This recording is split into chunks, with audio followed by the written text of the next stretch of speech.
Okay, I am all set up here at the hotel. I'm ready to record. Clearly, Kevin is operating at peak Kevin levels. He wasn't able to get you a ticket home, huh?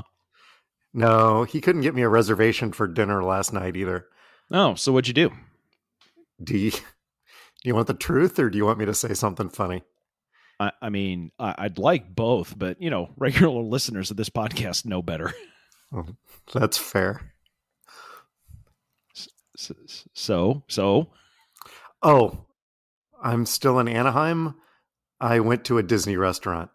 I got to tell you, the fish tacos were fantastic. That's not surprising. Disney food, it's usually really expensive, but, typically it's pretty good. Yeah, but what's odd, though, is that the tanks on the Finding Nemo ride, totally empty.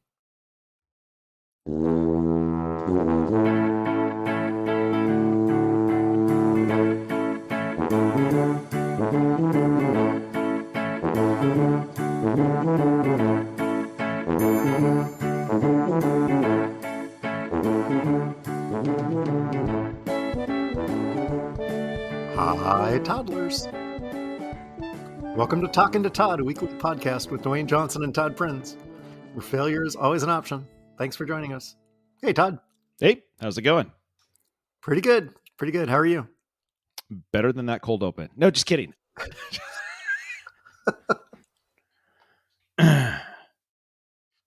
Zero days. Zero days without a dad joke. I logged in. I read the cold open. I'm along for the ride and wonder where this is going, and then get to the last line and go, that's where that's going. I should have known. Oh, well. I'm Ron Burgundy.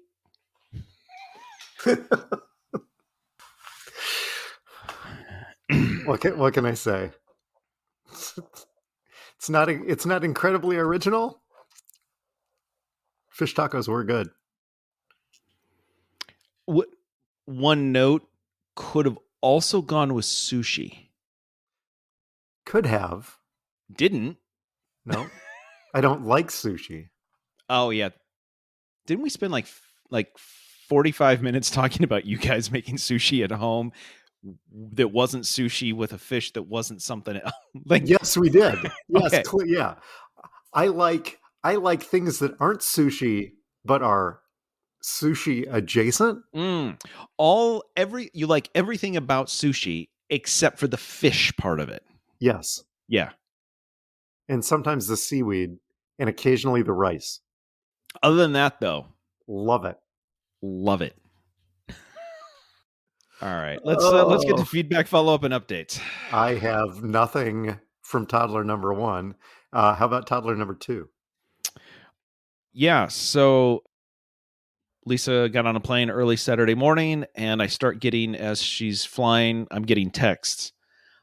Shortly after takeoff, listening to the podcast, laughed out loud already. Good sign. Yep.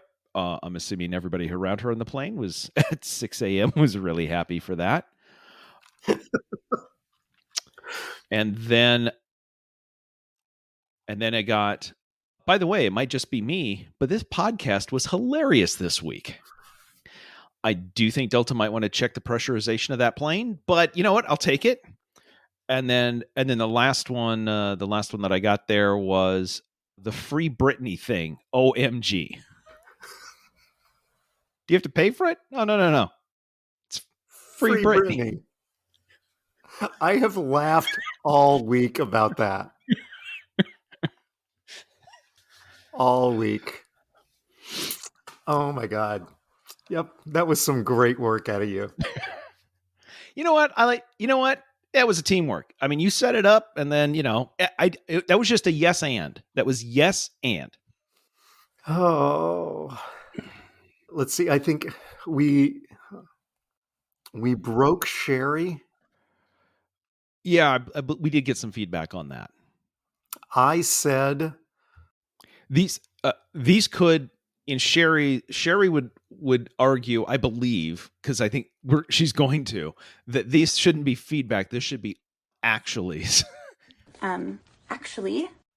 Yes. I believe I said Sheri was going to run an Ironman.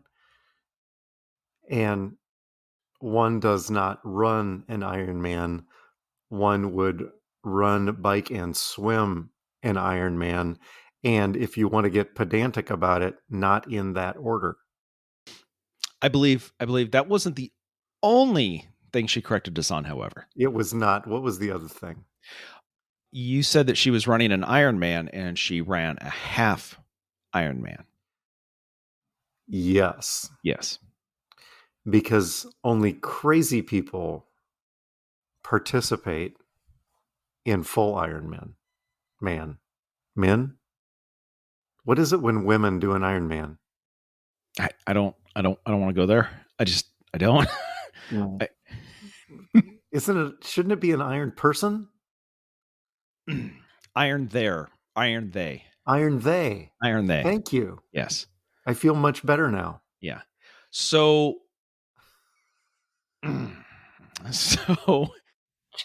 I took I looked at that and Sheri, thank you for the feedback. She's threatening that she can't listen anymore because we got so many things wrong. And my thought is that was episode 168, and that's what finally sent her over the edge. Where have you been? Yeah.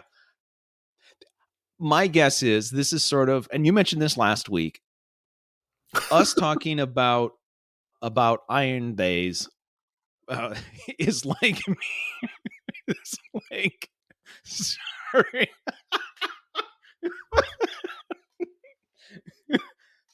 Look, you don't have your backup mic. Please don't do a spit take directly into that one. That's like me watching shows that involve space. That's not right. None of that. What are you doing? So I will say in our defense. So Sheri, thank you for the feedback and the corrections. I will say in our defense, I think when you say that she was running an Ironman, and she's like, no, that's only part of it, right? But for instance, when you talk with NASCAR drivers, they talk about, oh, we were running real good right until lap 750. Okay, technically they weren't running. Guess what? They were in a car, right? Talk to a jockey in a horse race. Oh, we were running real good. I would say at that point there was running involved. Running's not the one doing the heavy lifting. The we is doing the heavy lifting in that one, right? Because the jockey was sitting and holding on for dear life. So I do think an argument can be made that running was in the sense of as a synonym for participating in, not the actual verb of running. But we'll think about it. It does get a little hard to say, hey, it looks like Sheri's going to also swim, bike, and run another Ironman. Like that's anyway, we'll take that under advisement. We'll update the style guide. Kevin, get the style guide. The point that she made, though, about she ran a half Ironman, I'm like, look, I think that's a branding problem because it is considered an Ironman, and then you tack on half. Like, okay, like you can't be its own category. Yes, shouldn't it be a bronze man? No. Oh no, I like where you're going, but I've fixed this. I have fixed it. Okay, you beat me to it. Go ahead. Yes, and this is all based off of math.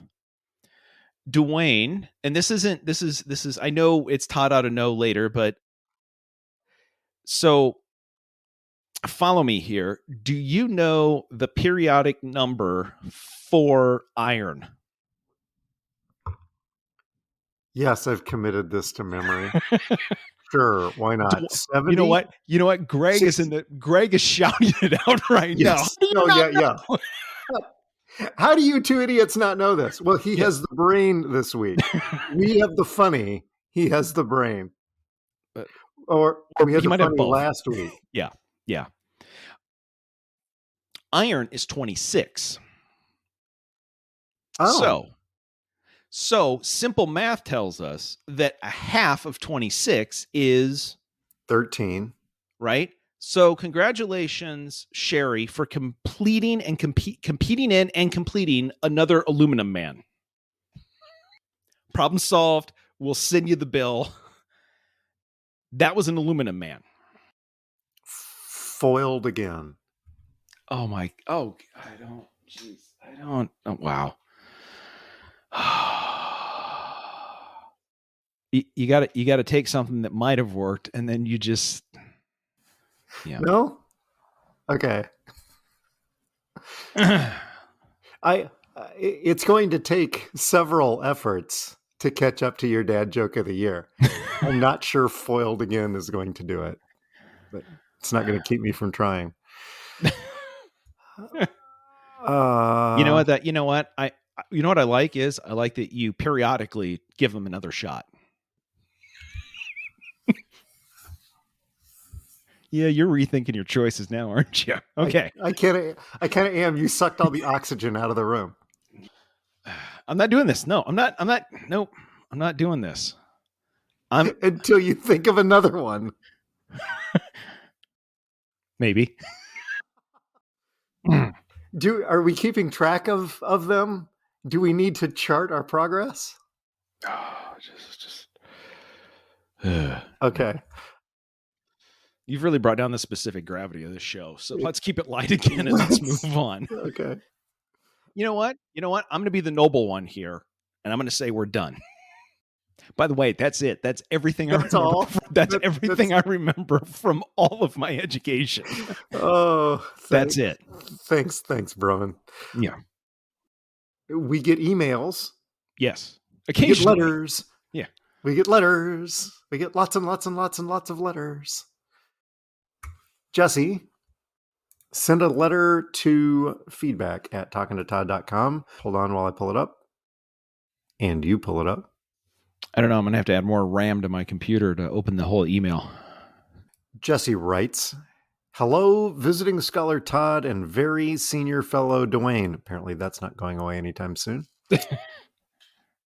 After listening to the pod recently, I realized that we at the Taylor Center for Technology Policy have a solution for all of your airport travel woes. Did you know that the Taylor Center for Technology Policy headquarters and its satellite offices have a private runway for aircraft? We also have a helipad at the central HQ in Ruby Valley. I did not know this. Did you know this? I was completely unaware. I mean, I'm pretty sure that the helipad at Central Ruby Valley is basically, that's where the cows graze, and we sometimes drop a helicopter in there. But I was unaware of this. Yeah, no.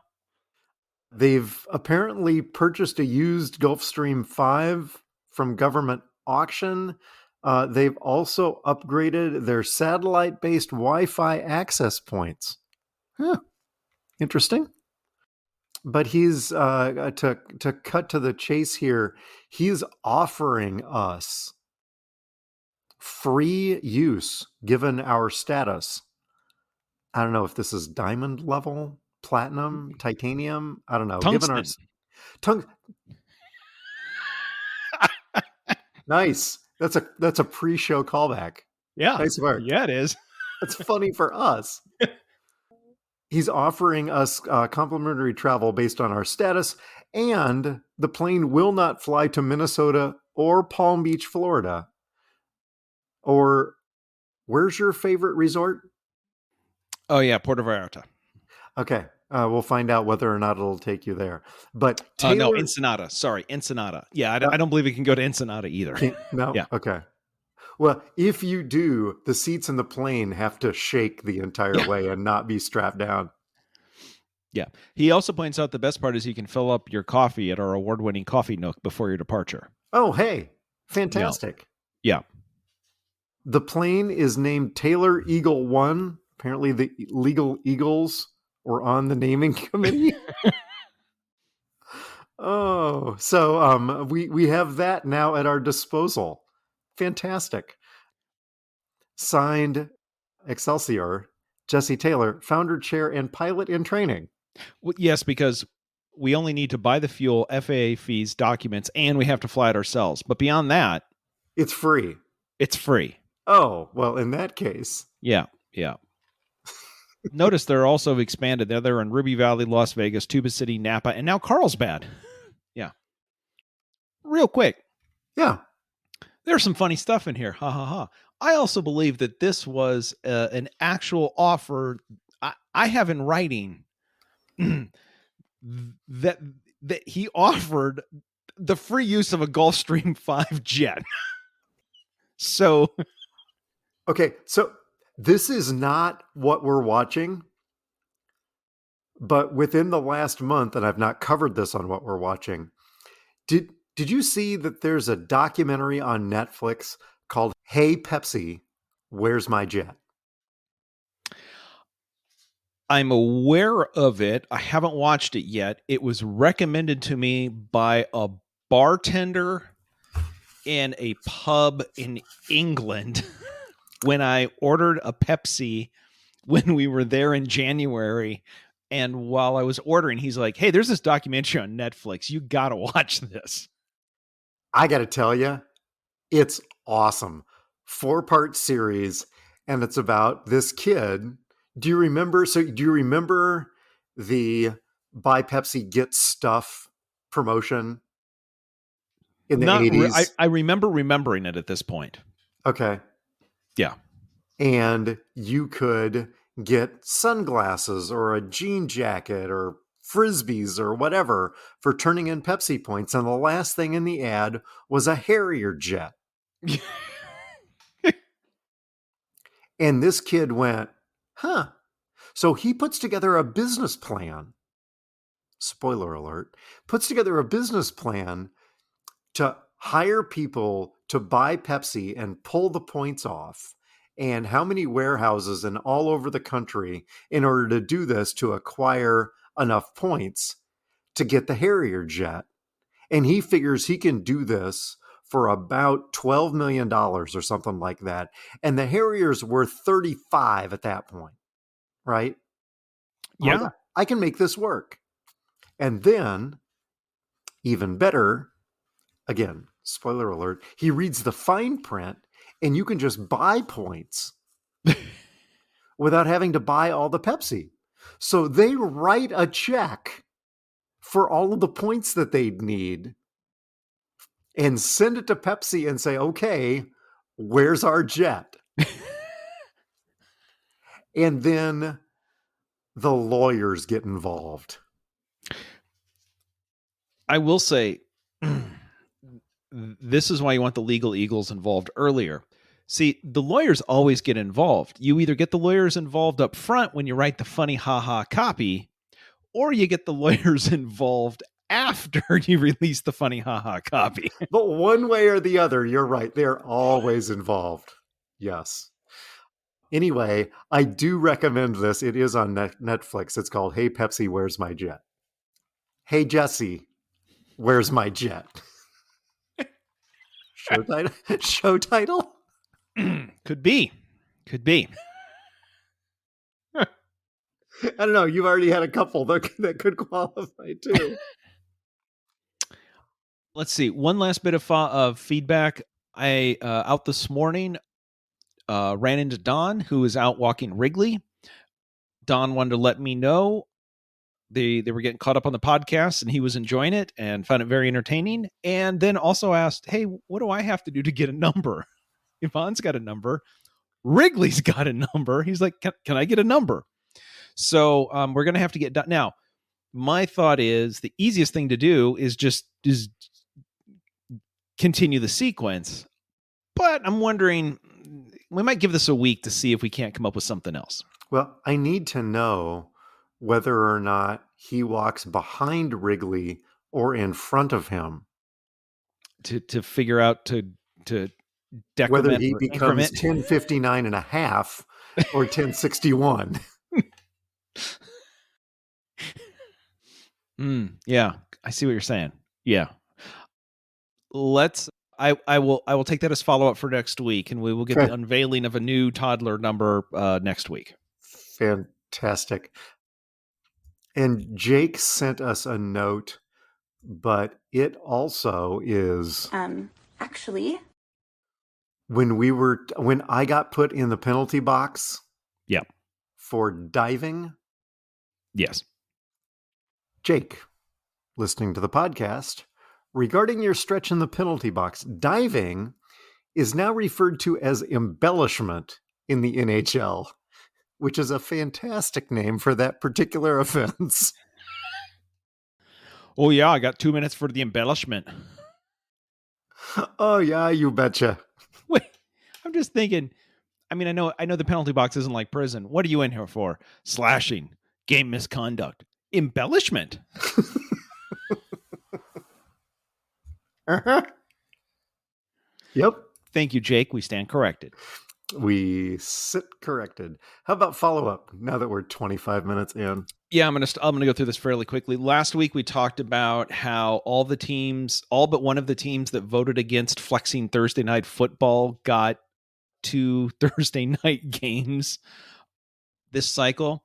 So shockingly, the NFL owners got together again this week and took another vote on flexing Thursday night football. The one in March failed. Then the schedule came out.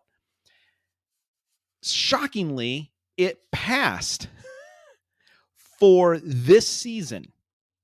So they put some limits around it. It's only for weeks 13 to 17.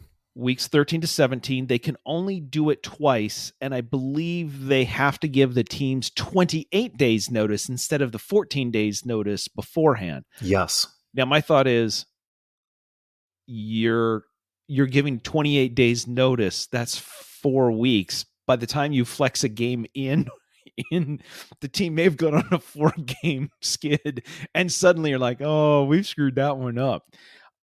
I did read in the CBS Sports column, the person said, you have to imagine that none of this would have happened if it wasn't for Al Michaels doing Thursday Night Football on Amazon, openly lamenting in multiple games how crappy these games were and how his time was being wasted watching this drivel, that they now said, here you go, Al, here's some games. So anyway, the problem's fixed and all the teams have learned their lesson. Get on board. Actually, yeah. The same 8 teams that voted against it before, voted against it this week. It was the 2 abstaining teams that said, oh, yeah, okay, yeah, we're on board. We'll do that. Yeah.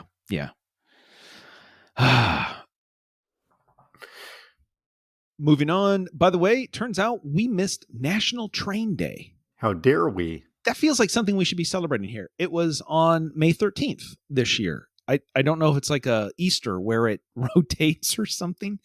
And then I'm thinking, wait, the U.S. has a National Train Day? Amtrak created it in 2008. So, it's one of those.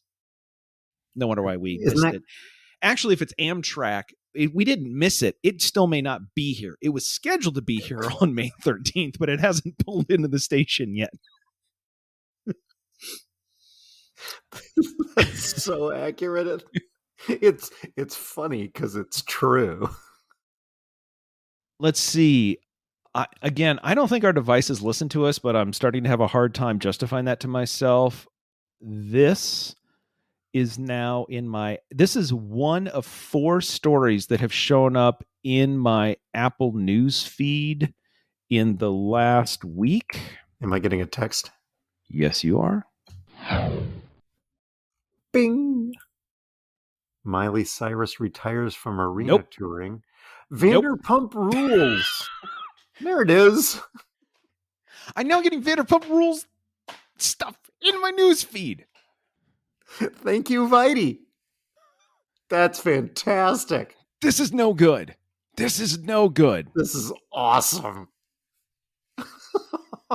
And then the last one.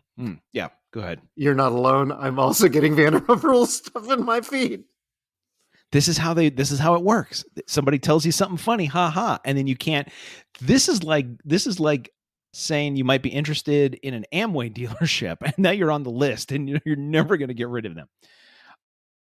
The last one, I was listening to a streaming a podcast about streaming news that I listen to every other week when it comes out, and it made me. They're much more popular than we are. They have sponsors, but they did make me laugh and think about ours, because you know how sometimes we talk about what we're watching this week and we're like, I'm not recommending it. I'm just telling you what we're watching. one of the guest hosts was a former TV critic from the Hollywood Reporter, and he says, "Oh, hey." The other host says, "I'm watching Mrs. Davis on Peacock." And the former TV reporter goes, "Miss Davis, I heard it's good." And the other person says, "Is it good? It's entertaining." There's a difference. Yeah, he was very clear. Is it good? I don't know. Is it entertaining?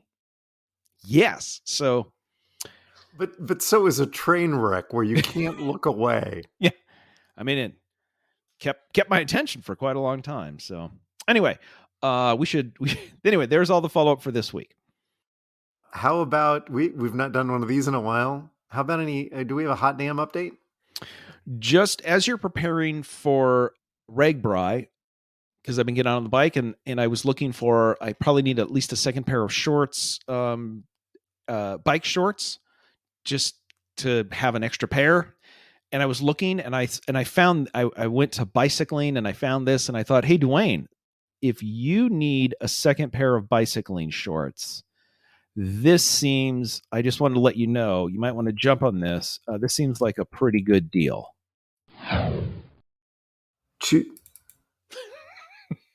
Sorry, I had to blow this up. I thought that was a typo.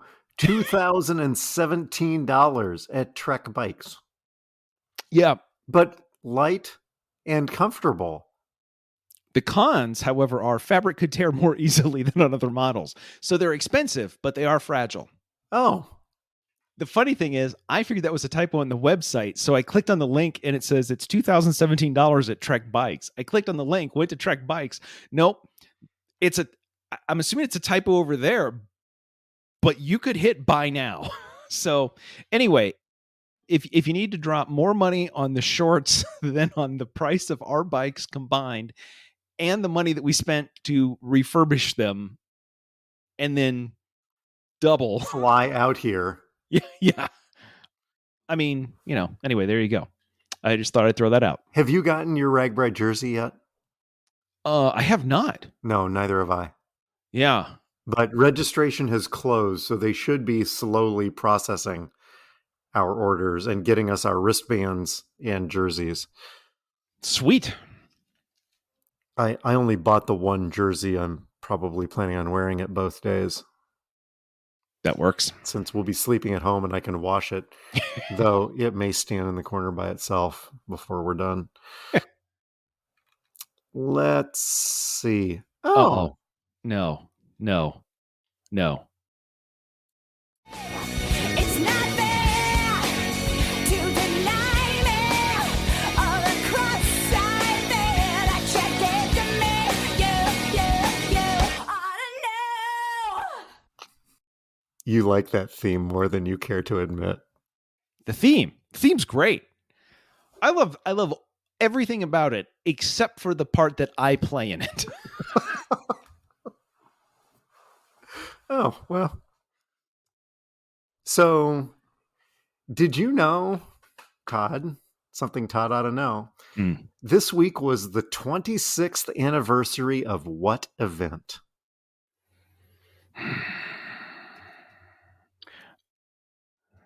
I'm not looking it up. I'm just doing some math on my computer to figure out what year we're talking about. So I'm not stupid. And you think that's going to help, but okay. All right. 26th anniversary of, let's see. So that's going to carry the 7. He's stalling. Yep. Would that be 8 years since we graduated from high school? That's not what I was looking for. But it is a correct answer. Put it on the board. When I edit this, that will be a single ding. Close enough. Well, I mean, it was a dingling answer, so it shouldn't just be a ding. That's a very broad can you just give me a general topic or hemisphere that I'm looking for? Well, when you said 8th anniversary of when we graduated from high school, you were at least in the right neighborhood. You did include the correct participants. Let's see. 1986. Is this the 26th anniversary of us going to the Royals game to see the Cubs play? No, I know it wasn't, because I know we were busy that week. At least some of us were busy that week. Oh dear. Oh shoot. Is this the 26th anniversary of you getting all of your friends together except for the one that couldn't figure out to get his butt down to Des Moines in time, where you moved into your house, your previous house? Yes. It's the 26th anniversary of the big move, where you drove up and down every street in Beaverdale looking for a moving truck. Did you know that Memorial Day weekend is the biggest moving weekend of the entire year? Another thing that Todd ought to know. Well, what Todd ought to know is when your friends move, make sure you get the address of where they're moving to. Oh, they already left. Well, I guess I'll go find the new place. They said it was in this zip code. How hard could that be? Wow, there are a lot of moving trucks around. That's not them. That's not them. Wow, you have a big neighborhood.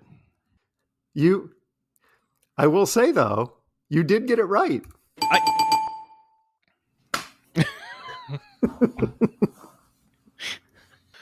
Nice work. Now, 26 years ago wasn't nice work. That was terrible work on my part. Terrible. But now, nice work. Little did you know, 26 years later, we'd still be laughing about it. Oh, I had some idea. To be honest, that was a pretty big screw up on my part. So we're gonna say, yeah, that one had legs even then. Yeah. Oh, wow, that seems like a natural transition to the Scott Frost Memorial Idiot of the Week. Do you think we can top it? No, but give it a shot here. For my nominee of the week, this is listed under "How did you get this number?" At the end of the last weekend was NASCAR's All-Star race, which they ran. Anyway, so near the end of so if you go to NASCAR races, you can go on the website, or if you're at races, you can rent scanners and headphones, and you can listen to team radio conversations between the pits, the driver, and the spotter, and they actually publish what the frequencies are. In Formula One, those are all highly encrypted and scrambled using military-grade encryption so that nobody knows what's going on. But in NASCAR, they basically here's the 43 frequencies. If you can buy your own scanner or bring your own scanner, and you can just tune into any of the drivers that you want to listen to. Okay, that's cool. At the end of the All-Star race, somebody not only had a scanner, but they also did break whatever security they have on it. And right after, this is the bad part, right after Bubba Wallace finished, somebody broke into the team radio and actually started making some derogatory comments towards the only African-American driver in NASCAR. Anyway, it is also apparently not the first time in NASCAR that people have broken into the team radios and transmitted. So anyway, apparently, while it's cool that NASCAR is using this stuff, and we make fun of Formula One for having military-grade encryption on their radios, NASCAR may want to, I don't know, scramble it or something. I don't know. And of course, the idiot who goes, it'd be really fun is if I got on the business radio and started harassing the only African American driver in NASCAR. So idiot who did it, and idiot to NASCAR who seriously, people just, cell phones. I don't know, something. Anyway, not great. Are you sure? I'm trying to determine if there's a crossover between maybe this fan is also a fan of European Spanish soccer, La Liga. Ooh, dog. That's a whole other that's a whole other problem where one of the best players in the league is now talking about leaving the entire country because of the amount of racist behavior at pretty much every stadium he's getting. Pervasive Yes. Racist behavior. Yes. Yes. They're not even, skirting around the issue or trying to hide it. Oh, no. Last weekend he was they were openly referring to him as a monkey from the stands. They hung him in effigy. Yes. He finally took some matters into his own hands, got red carded, got thrown out. And the league did say that he wasn't going to be suspended for that, but he basically said that he's done with La Liga and the Spanish Football Association. His comment actually was, not only are they not fixing it, they're openly encouraging it, and I'm done. So that's going to make recruiting players to Spain a little bit more difficult. Yeah. So, yeah. There you go. The first and only time that NASCAR has been compared to European football. They keep this up, it won't be the last. I mean, that and all of the embellishment that the NASCAR drivers do. Okay. What'd you bring? Well, I don't know how I brought my standard 3, but I don't know how any of them top what I just ad-libbed. Yeah, I was going to say, wow, tell me which one's the funniest, Dewayne. Tell me which one's the funniest, and I will pick it. My 3, number 1 is Crude Up. Okay. Number 2 is the Detroit Lions podcast. All right. And number 3 is Hilton Magic. You know who's funny is the Detroit Lions. Let's go to the Detroit Lions podcast. Did you know? Hey, we already played that game. I won. No double jeopardy. It's in the Constitution. So, the Detroit Lions have an official podcast. Veteran beat writers Chris Burke, Nick Baumgardner, and Colton Pouncey of The Athletic bring you their official Detroit Lions podcast. Do you know what it's called? Losing Lions? It's called One of These Years. Which is only slightly better than Losing Lions. Just apparently they're leaning into it. That's not bad. I mean, that's probably even better than Odds Are. As in, odds are one of these years something good has to happen. One of these years. One of these years. Yep. Yeah. Yep. So I guess they are. I will give them credit. They are leaning into it, but it seems to me a little idiotic to, I don't know, embrace how bad your team is. Whatever. Wait. Some teams have Super Bowl trophies and Hall of Fame players to hang their hats on, and other people have, we were the only team to go 0-16. One of these years we might do it again. Yeah, you never know. Oh, travel stories? Yeah, you've been on the road for, I don't know, 6-7 weeks. How about what's happened the last week besides, please no more Disney restaurant references. What else happened? So my nephew Jake and I went to an Angels game. We bought the cheapest tickets we could buy to get into the ballpark at $16 a piece, and then proceeded to eat dinner and just kind of wander around the stadium. I'd never been to Angels Stadium before. Okay. It is the either fourth or fifth oldest active ballpark. I believe it's the fourth after Fenway and Wrigley and Dodger Stadium. It is the fourth. And then Kauffman Stadium in Kansas City is the fifth oldest active stadium. And it feels like a mid-60s built stadium. But anyway, never been there before. Jake and I eating, watching the game, wandering around, not really watching the game, mostly just wandering around and catching up. I haven't seen Jake since he graduated from high school.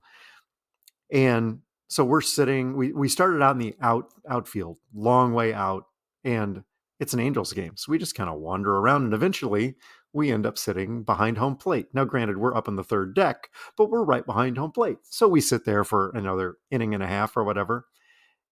And we get to midway through the sixth. And Jake says, "Hey, did you notice the scoreboard?" And I look over, and we're 6+ innings into a no-hitter. And up to that point, neither of us had realized it. Well, even if you here's the problem, though. Even if you had, you're not allowed to talk about it. And we didn't. He said, "Hey, have you looked at the scoreboard?" And I said, "Huh, wow, that's really interesting." And then I told the story about how Amy and my mother left a Twins game, a Twins Red Sox game, where Tim Wakefield took a no-hitter into the sixth inning. And they looked at us in the middle of the fifth and said, "We're going shopping."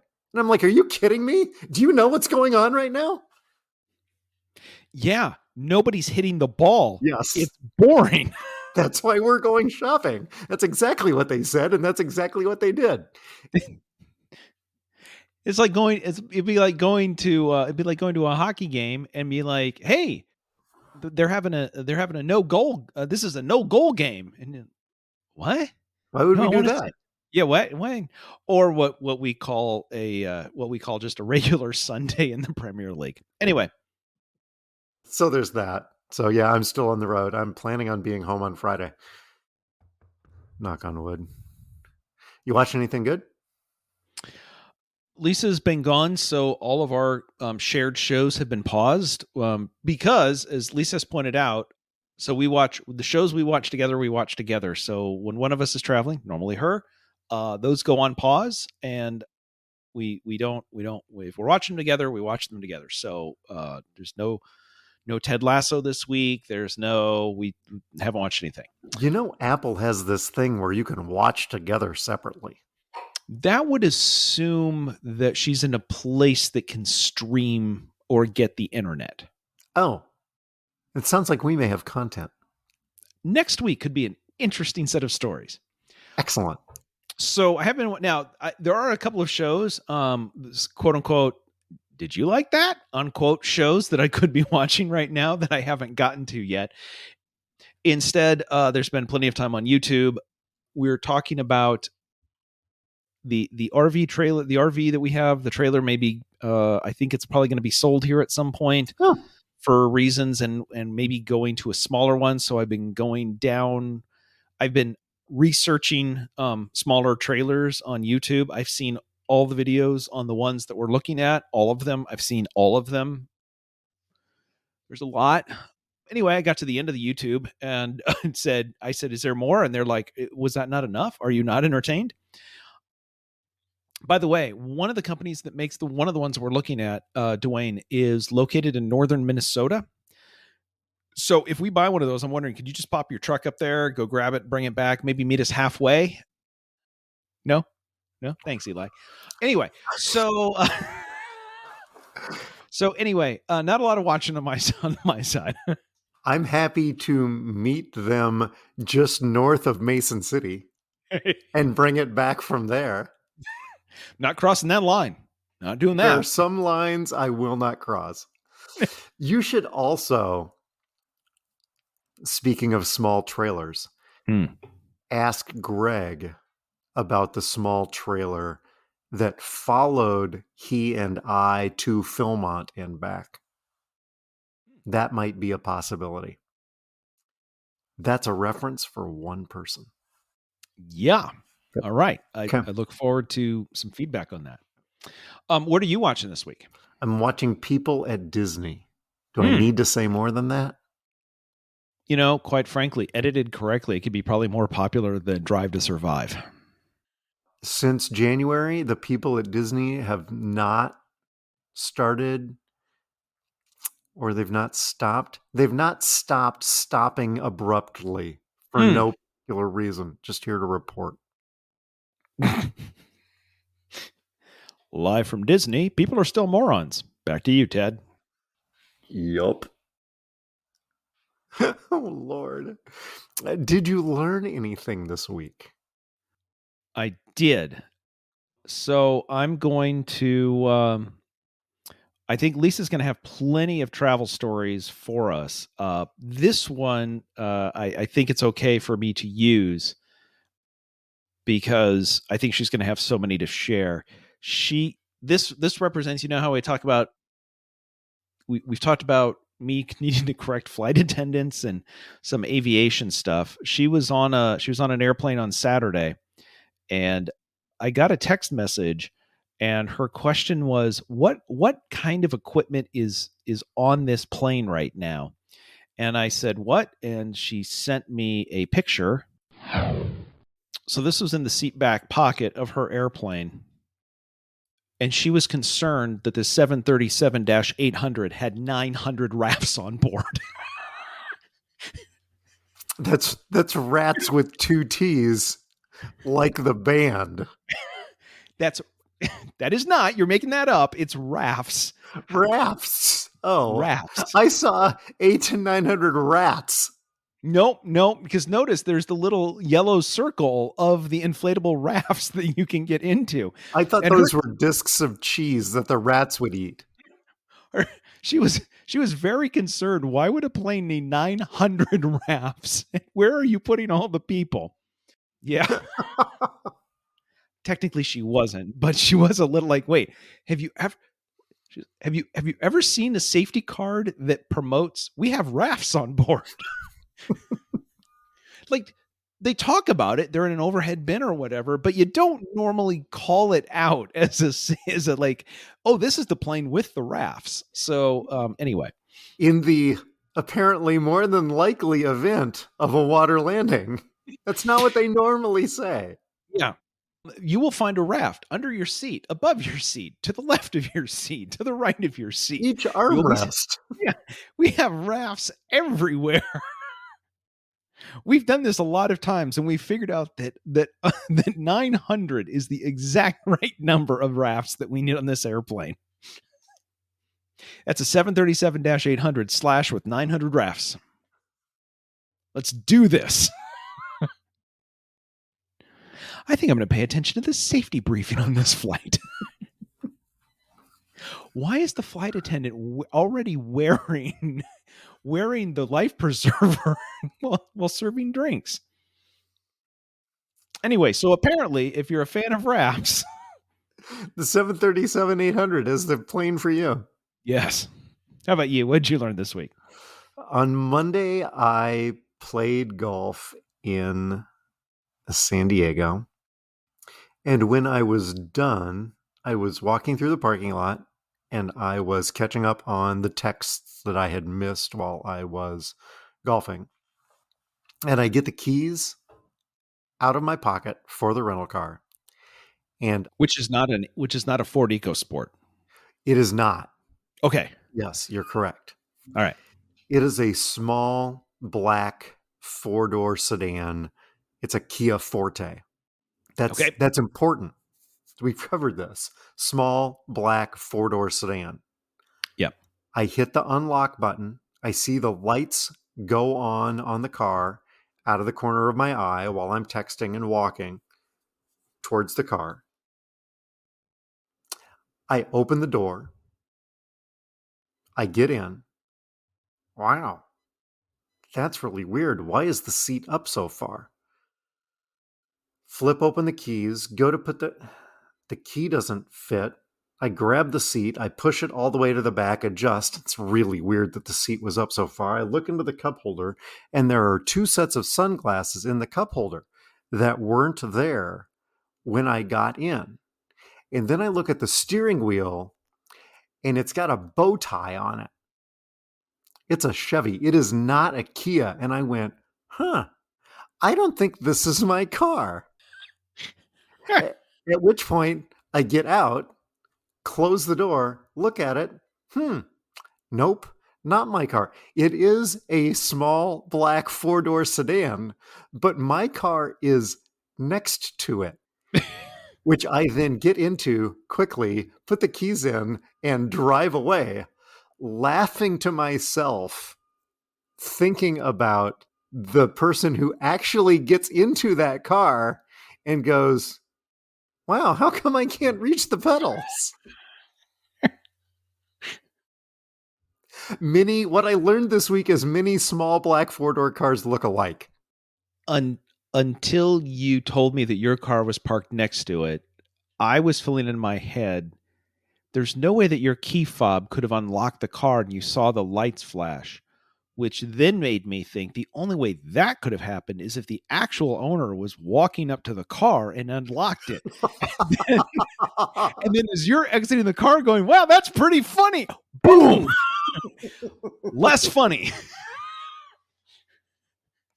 But at least you know that the person who you at least know you're going to have to punch down because they're a short little person.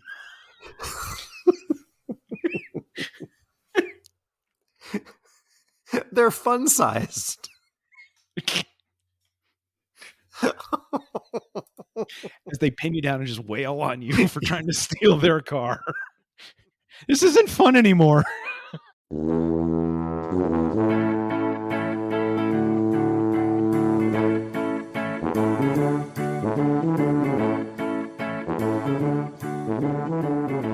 Music is Happy Boy by Kevin MacLeod. You can subscribe to our award-winning podcast wherever you get your pods. Just search Talkin' and the number 2. There's no G and there's no space. We do have a page on Facebook. We actually picked up another listener this week, Luke, who I played golf with on Sunday and is a coworker. Hi, Luke. Luke is now a listener, and he, too, was able to find Talking to Todd on the first try. Sweeping the nation. I'm telling you. We have a page on Facebook. You can check that out, facebook.com/Talking to Todd. You can stop by and see us at the Tuba City home office. Please don't do that. Thanks to our listeners. Thanks to all of them, especially the new ones, even the old ones. That's those that have been listening a long time, not those who are of an advanced age. Like you? Oh, sorry. Yes, I am a very senior fellow. Thanks to our sponsors, Toddler 3187, the Taylor Center for Technology Policy, who contributed content this week, and DJ to Go Cedar Valley. Welcome back from your hiatus, DJ to Go Cedar Valley. You, too, can send your feedback to feedback@talkingtotodd.com, and we might read it on the air. Todd? Okay, so you gave us the baseball parks of Fenway, Yep. Oldest, Yep. Wrigley, Yep. Dodger, and Angel Stadium. Yep. Can you name the next 3 after that? Kaufman is 5. Not according to this list. Really? Well, who knows? This is on the internet. Wikipedia, source of all truth and knowledge? Actually, this is on MLB. According to them, Oakland Coliseum, soon to be not a Major League Baseball. Actually, you could make a strong case that it's not actually a Major League ballpark as it is anyway, both with the team and the raw sewage that comes out of the ceiling. But nominally, yes. You're right. Yeah, now that you say that, I was thinking ahead when Oakland vacates next year and moves to Vegas, Royal Stadium will move up and then be the 5th. Yep.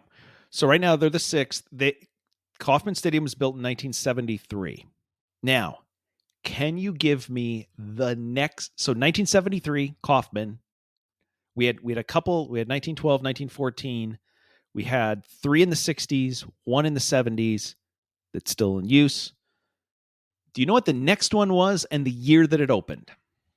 I will give you a hint. No. Hold on.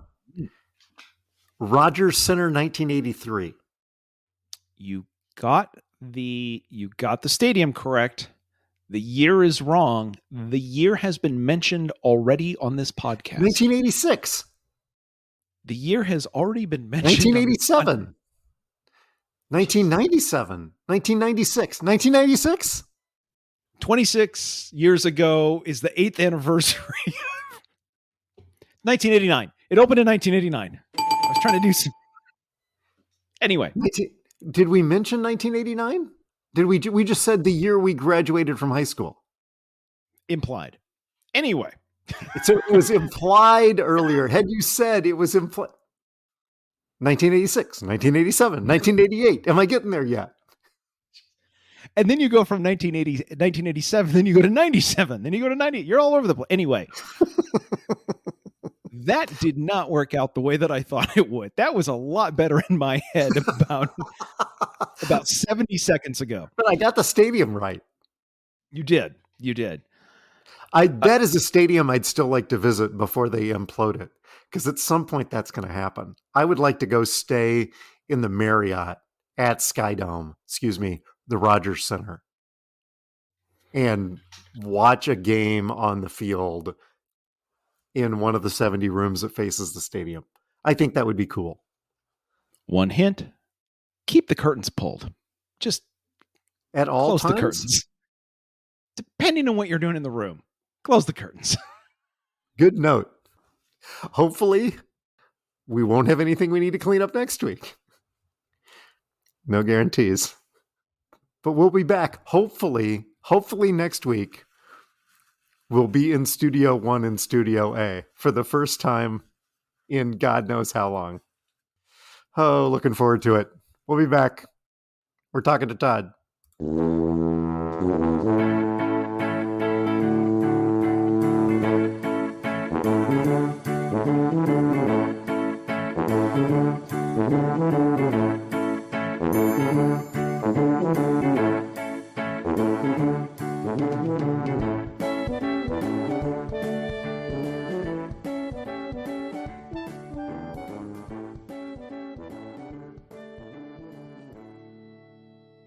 Hey, Jesse, gas up the jet. Should I play the outtakes? How can we tell what's the outtakes and what's the stuff that stays?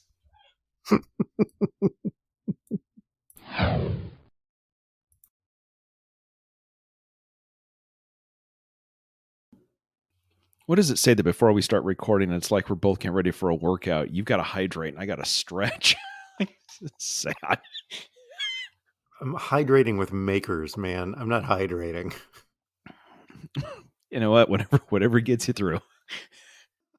Okay. Oh, okay. I am all set here at the hotel. I am ready to record. You ready? Yep. Levels. All right. Sorry. I didn't follow the script. You want to try that again? Okay. All set up here at the hotel. Ready to record? So one line in. We got one line in and I derailed Line.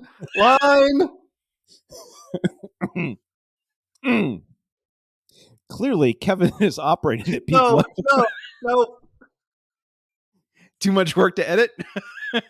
No, it's going at the end. That's after the Can we do the levels? Paul, are the levels open? Are the levels open? The levels are open. Okay. Levels.